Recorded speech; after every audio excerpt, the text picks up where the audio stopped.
Kraft presents The Great Gildersleeve. The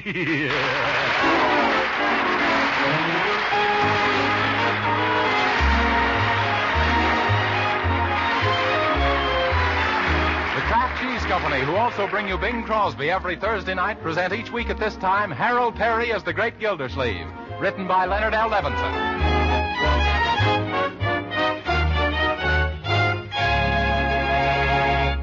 And now let's visit our friend, the Great Gildersleeve, who we find covered with oil and grease, having just finished fixing Bertie's sewing machine.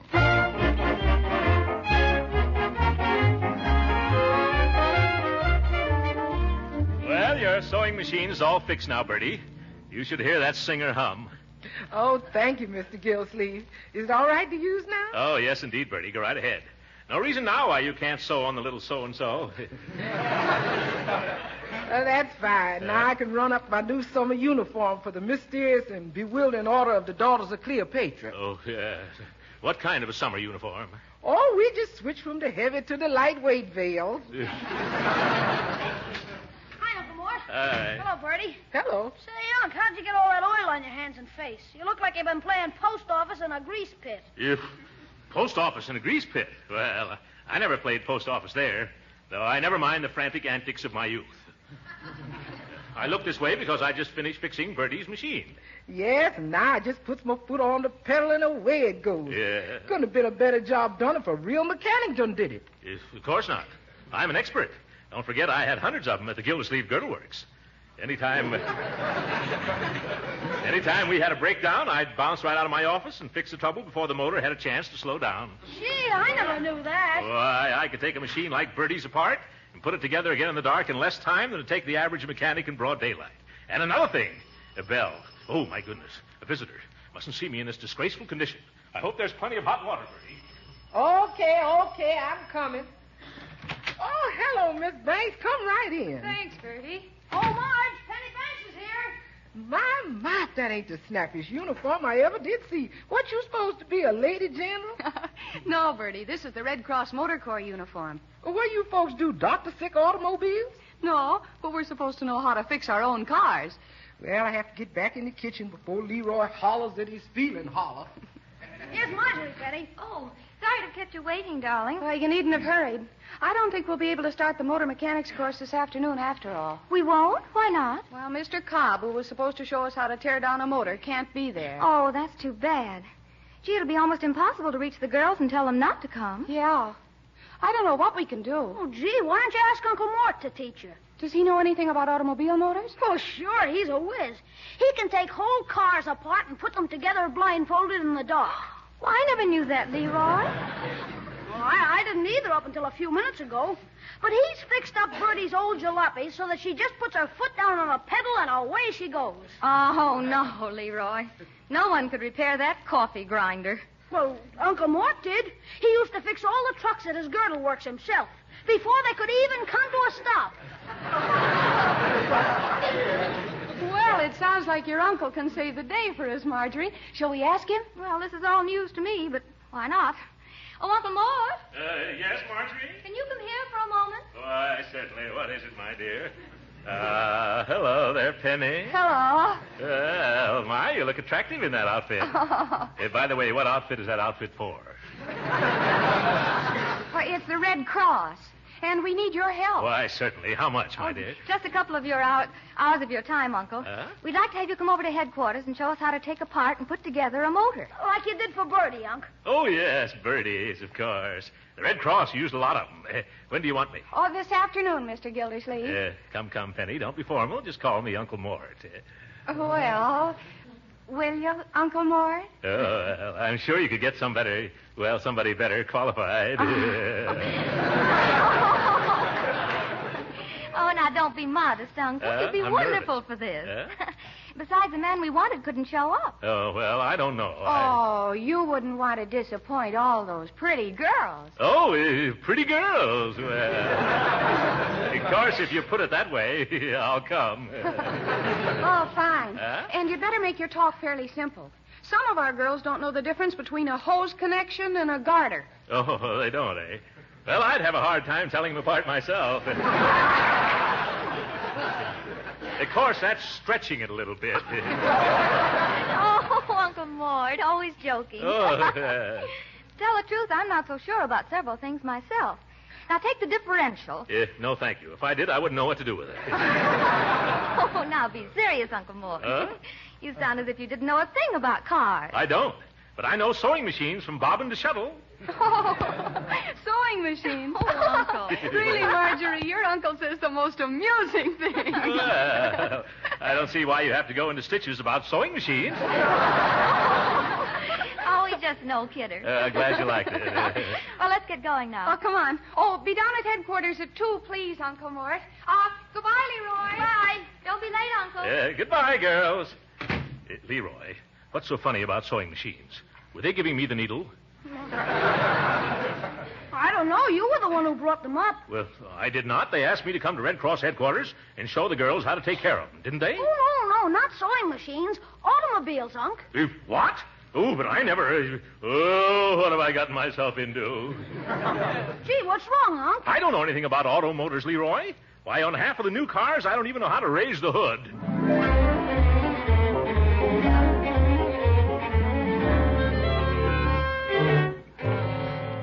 Gee, Uncle Mort, I didn't mean to get you in this jam. Where are we going? To find the mechanic to fix my lecture.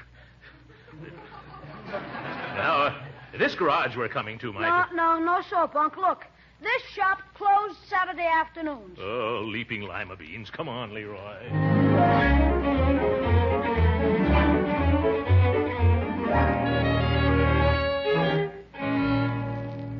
What a town this is. So far, only one mechanic who works on Saturday afternoons, and he can't speak English. Well, cheer up, Unc. Maybe there's one here. I hope so. I'm getting corns on my bunions.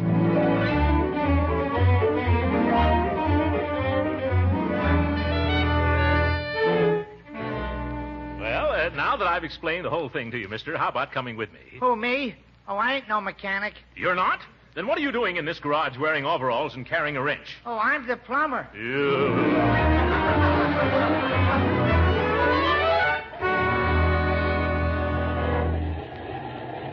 Come on, Uncle Mort, let's go inside. You're 30 minutes late already. Good. Maybe the girls have all gone home by now. No, they've waited. They have? There's a whole gang of them inside. Boy, are they keen lookers. They look like a bunch of magazine covers. Yeah, well, this is the first time I'd rather be looking at popular mechanics. Oh, come on now, Uncle Mort. Give them the old line. Yeah, and they'll take the old line and hang me with it. Well, there's Marge, and she sees us. We can't back out now. No. Oh, come in, Uncle Mort. Oh, thank you, Marjorie. Sorry we're late. Hello, Leroy. I didn't know you were coming along, too. Oh, I figured if I came and listened to Uncle Mort, I'd hear things I never knew before. Yeah. Oh, Penny, here's Uncle Mort now. Oh, at last. Girls, here's a man who can tear a motor down and put it back together again, blindfolded, just as easily as he can with his eyes open. Well, that's no lie. Leroy. Girls, I want you to meet Mr. Throckmorton P. Gildersleeve. Yes. Hello, girls. Hello, Mr. Gildersleeve. Oh, come. Don't call me Mr. Gildersleeve. Just call me Uncle Mort. Oh, and this is Mrs. Salisbury Twitchell, Uncle Mort. Oh, yes. Now, how do you do? Charmed, Mrs. Twitchell. The pleasure's all mine. I dare say you're right. Mrs. Twitchell's been kind enough to lend us her station wagon, Uncle. And you're sure, Mr. Gildersleeve, that you're an expert in these matters? Oh, don't worry about your benzene buggy, Mrs. Twitchy. You'd be surprised at just how much I know. Yeah, if all you sweet young things will gather around, and you too, Mrs. Twitchell, I'll explain all the important features. Excuse me. Mind if I come in and listen? Oh, hello, Judge Hooker. What are you doing here? Oh, I just came down to see you in action, Gildy, old pal. Bertie told me where you were, and I figured I might learn something. The old goat. Ladies, this is Judge Hooker. How do you do, ladies? How do you do? A judge who never has to lay down the law, because after he's through with it, it lays down by itself. Now, Gildy, suppose you stop gassing and get started. Yes, all right. Now, ladies, in studying the modern motor, the first thing we encounter is the hood. Every car should have a hood. Do I make myself clear? Oh, yes, Uncle Mort. Uncle Mort. That's right. We're all one big family here, Grandpa.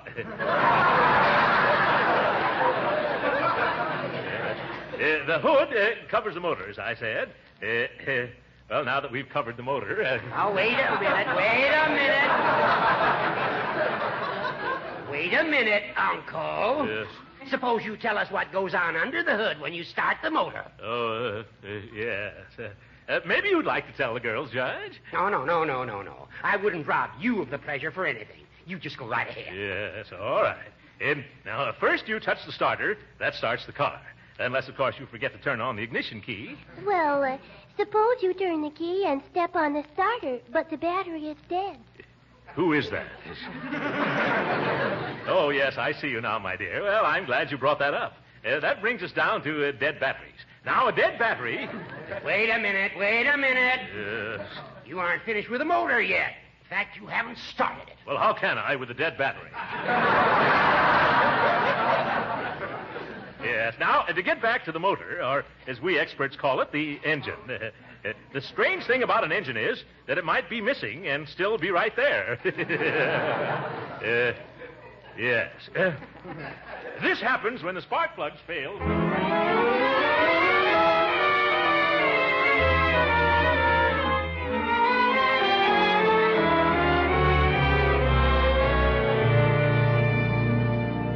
And then the last of the gas is exhausted out of the exhaust.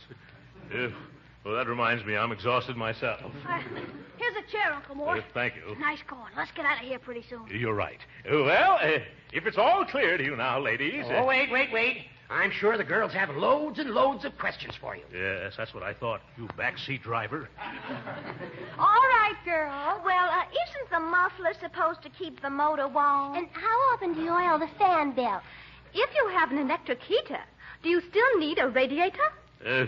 Well, yes and no. Those are very good questions, girls. Shows you were paying attention. Now, suppose we take them up, say, next week. Oh, let's finish them up now. The afternoon is still young. Yes, but I'm not. Oh. Relax. I figured out a nice, simple way for you to answer all the girls' questions. What's that, Judge? Just show them everything you've been talking about by taking the motor all apart. Why, that's a splendid idea, Uncle Mort. Oh, Marjorie, my own flesh and blood, too.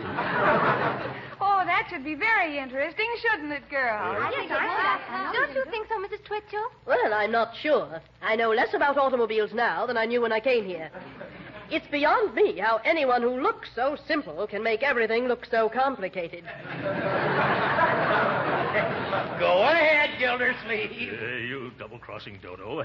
I'd be glad to do it, folks, only I didn't bring any tools. Oh, well, there's a complete set in the car, Mr. Gildersleeve. Oh, fine. Too bad I'm wearing my best clothes, though, isn't it? What, that zoot suit? Yep. Here's a pair of coveralls, Unc. Gee, I just found them. Coveralls. Well, isn't that just peachy? Your uncle's little helper, aren't you, Leroy? Yes, sir. There's a place over here where you can put them on, Unc. Oh, well, after such a build-up, I guess I'll have to tear down the motor. Here, come on, Leroy. Here, hold my coat. Young man, what's the big idea? Unc, I found an instruction book and a catalog of parts in that lady's car. It shows how to fix the motor, too. Oh, fix the motor? Oh, that's help. Where is it? I hid it in back of the water cooler out there. That way, every time you get stuck, just go over and take a drink. Then you can sneak a look at the book. Sneak back and... You're a bright boy, Leroy. You ready now, Uncle Mort? Ready? Not from a mechanical standpoint, Leroy, but let's go. Well, here we are again. Well, shall we begin? Oh, I see you've removed the hood, Judge Hooker. Yes, and here are your tools, Gildy. Now, quiet, girls, quiet. Yeah, quiet. Pay attention to Uncle Mort. As a mechanic, I'll bet he's a panic. Yes. Well, come on, girls. Don't be afraid to ask questions now. Don't crowd me so, girls. Oh, what am I saying? I don't mind the crowding a bit. Oh, Uncle Mort, what's that little round piece of machinery? Where? Right there. That. Well, that's the, let me see now. Well, that's funny. I'm a bit thirsty. Excuse me while I go get a drink of water. Oh, isn't he fascinating? I'm going to ask him what I should do about my clutch. Just trim your nails, honey.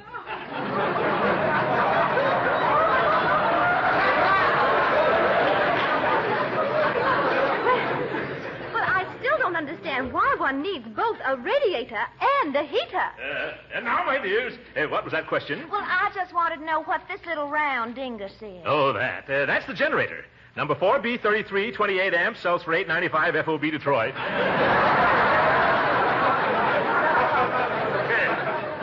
Thinks he's smart. Yeah. You'll have to take it off before you can get the motor out, Gildy. Yeah, I knew that. Hand me the wrench, Leroy. Thanks. Now, all I have to do is... Oh! Uncle, are you all right? Just a little shock, my dear. I'll be all right just as soon as I get another drink of water. I'll get it for you, Uncle. Never mind. I'll feel better if I get it myself. I don't know why I should be so thirsty. Something I had for lunch, no doubt. I'll be right back and dismantle the motor.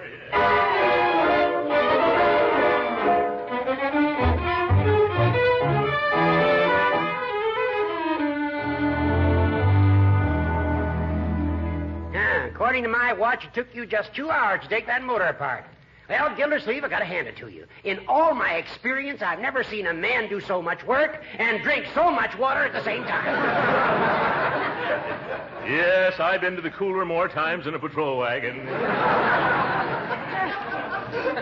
sit down, Uncle. You look a little seasick. Yeah? It's not that, Leroy. It's just the tide coming in. Well, girls, Mr. Gildersleeve has certainly revealed all the mysteries of a motor. But I still don't understand the difference between a heater and a radiator. Yeah. Oh, Uncle Mort, I think you're just wonderful. And I think you're just... thank you, my dear. Thank you. Well, I don't think anyone was more amazed than I was. Oh, Marge, I know someone who was. Be quiet, Leroy. Say, girls, I've got an idea. How about you being my guest for tea and sandwiches? Now, there's a nice little place right around the corner. Oh, Judge. Oh, that's very kind of you, Judge Hooker. Come on, everybody. All right, but I'll have to wash up first. Oh, no, you mustn't waste any time going to tea, Mr. Gildersleeve. Why not, Mrs. Twitchell? Because you'll have to put my motor back together again. Oh. I'll need it to drive out to my country place later on. Oh, yes. I forgot all about your motor. Anyway, I'm so full of water I couldn't have drunk tea anyway. I'll stay and help you, Uncle Mort. Thanks, Leroy. Run along, girls, now. I don't mind. So long, Gildy, old chap. And I hope you know where to put all those parts. I know where everything should go, Judge, including you. Leroy, I'm not a violent man, but someday I'm going to play soccer all day with that little all-day sucker. Oh, cheer up, Uncle Mort. I bet you can put this motor back together again even faster than... Shh. Oh, what's that? Marching. Oh! At ease. Oh, look, the army's outside, Leroy. Excuse me, sir. I brought down a detachment of men from Fort Platte. We were told that there would be a group of Red Cross canteen hostesses here to meet the men. Oh, well, I don't know where they could be. Say. Why, yes, that's what I'll do. How many soldiers have you got outside, Captain? 142. 142. Splendid. One of our public-spirited citizens just took the girls out for a snack. Now, I'm sure he'd love to have you join him. Just march your gang over to the tea shop round the corner and ask for Judge Hooker. He'll be tickled pink to see you.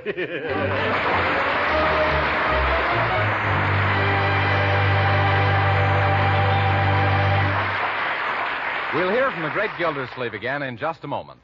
But right now, I guess most men will agree that nothing starts the day off right like a good, hearty breakfast.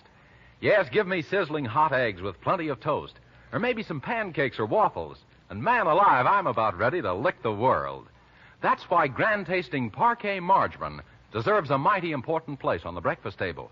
Yes, spread wholesome Parquet margarine on waffles or pancakes or breakfast toast. You're sure to love its delicate, appetizing flavor. And as for those breakfast eggs, try pan-frying them in Parquet. You'll find they're tastier, and you'll like using Parquet because it doesn't spatter or stick to the pan. Yes, and Parquet margarine is grand for baking, too, because unlike bland, tasteless fats, Parquet is a real flavor shortening. And remember, Parquet margarine is not only good tasting, it's good for you, too. Yes, wholesome Parquet is a mighty nourishing energy food, and every pound contains 9,000 units of vitamin A.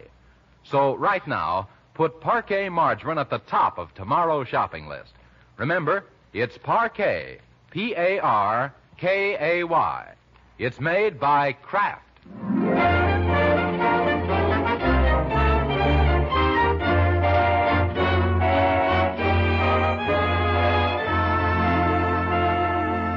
And now back to Gildersleeve and Leroy, who have succeeded in putting the motor back together again and have returned home.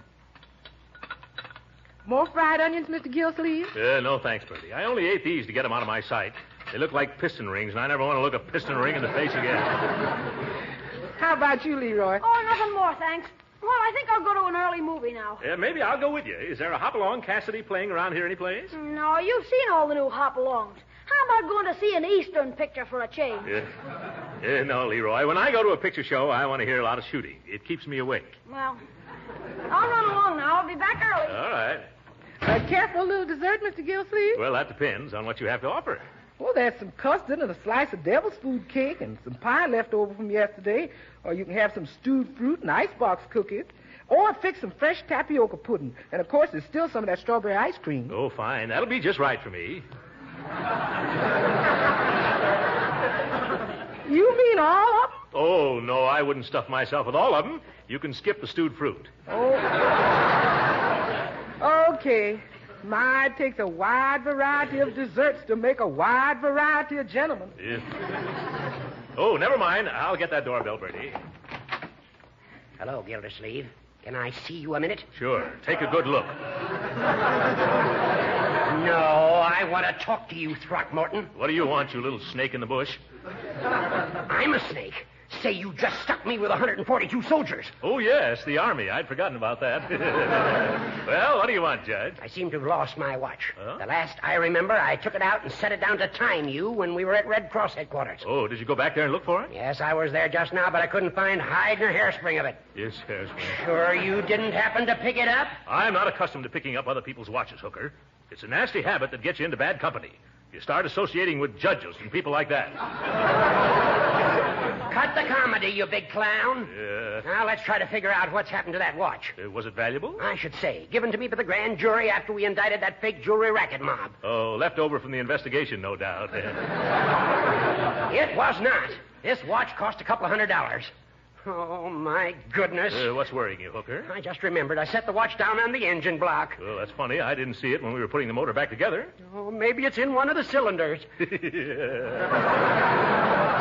Yeah, well, that could have happened very easily, couldn't it? Yes, it could. Well, don't stand there. Do something. Help me. Why should I help you, you misguided little nincompoop?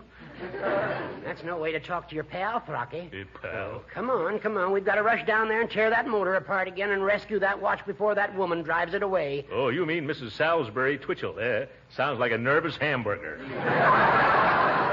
Yeah. The minute she starts that motor, my beautiful watch will be ground up into junk. Please, Gildersleeve, please. I'm sorry I was mean to you this afternoon. Well, all right. I'll come down and help you, baby. But first, I'm going to have a bit of dessert. You care to join me in a dish of custard, Judge? No, come on. There isn't a moment to lose. Now, all in good time. She won't start that car. Your watch is safe. What makes you think so? Because after Leroy and I had the motor all put together again, we found 6 or 7 parts we forgot to put in.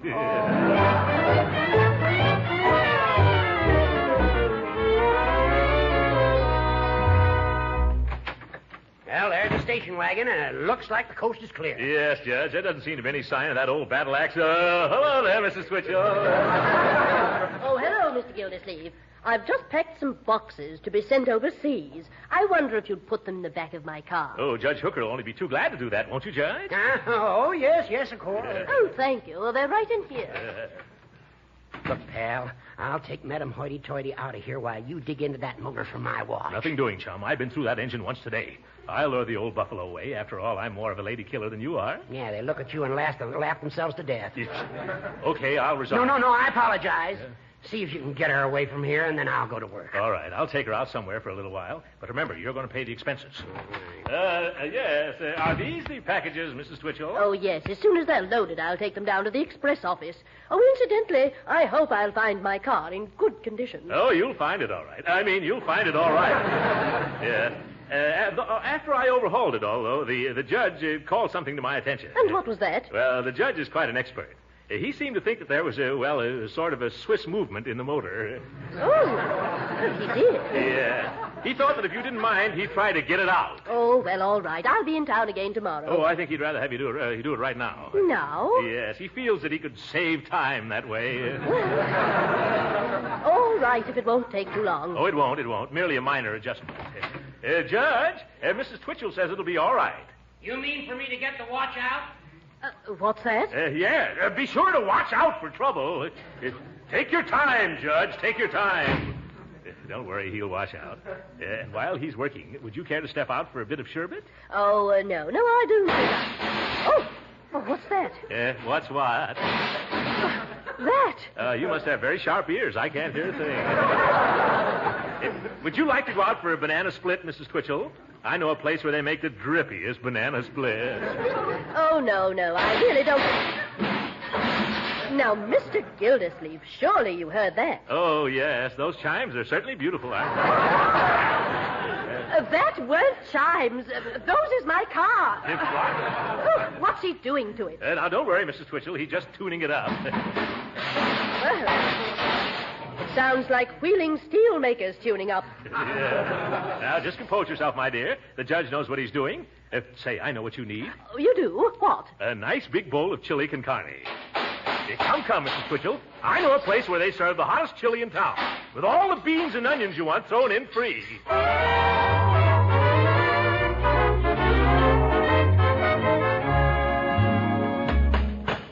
All the concerned ding-dang fool pieces of machinery I ever had the misfortune to get up. Well, hello, Judgy. Wow, you certainly declared total war on that motor. It's all out. Find the watch? No, and I've done everything, even strained the oil. Oh. Say, where's Mrs. Twitchell? Well, I left her at the movies. I sneaked out while she wasn't looking. But you were supposed to stick with her. Well, I'd have done it, too, if Hopalong Cassidy was only there to help me. Oh, what's Hopalong Cassidy got to do with it? He keeps me awake. Anyhow, it's after 10, and she'll be back pretty soon. And, brother, if that car isn't all in one piece, you won't be either. Oh, when I look at all these parts scattered from one wall to the other, I don't think I'll ever get it back together again. Oh, come on, help me, won't you, Gildersleeve? Well, I'll tell you what I'll do, Judge. I'll give you just as much help as you gave me this afternoon. No. No, that isn't fair. You bet it isn't. All the pretty girls have gone home. Okay, I'll do it myself. I always knew you'd turn out to be a fair-weather friend. Well, it's raining. Hi, Unc. Hello, Judge Hooker. Say, Bertie told me you were here, so I hurried over just as soon as I got home. Leroy, what are you doing out so late? Gee, I had to come. I clean forgot to tell Judge Hooker about his watch. What about my watch? Well, you left it on the engine, and I picked it up. Here it is, Judge. What? And I did all this work for nothing? Oh, Judge Hooker, is my car ready? Oh, jumping jeeps, Mrs. Twitchell. Come on, Leroy, quick. Let's duck out the back way. Goodbye, Judge. Good luck, Judge.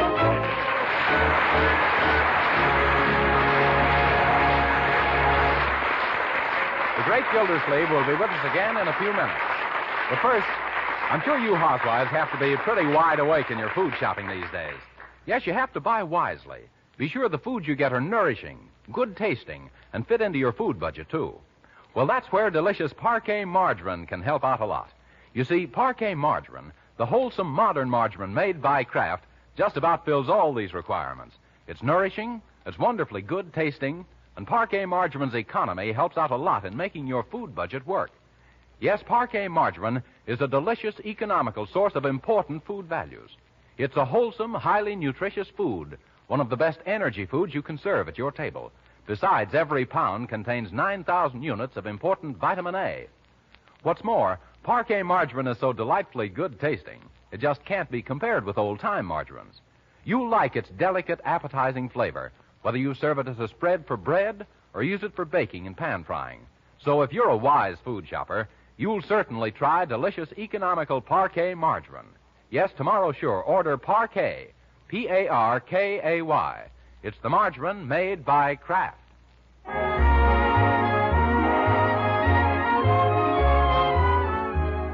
Ladies and gentlemen, from now on, we're going to be on wartime. And if time means money, wartime means that our country needs all the money we can spare.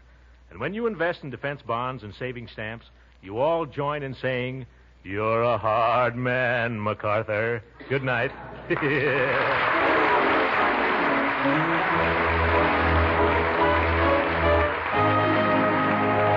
Be with us again next week at this same time for the further adventures of the great Gildersleeve.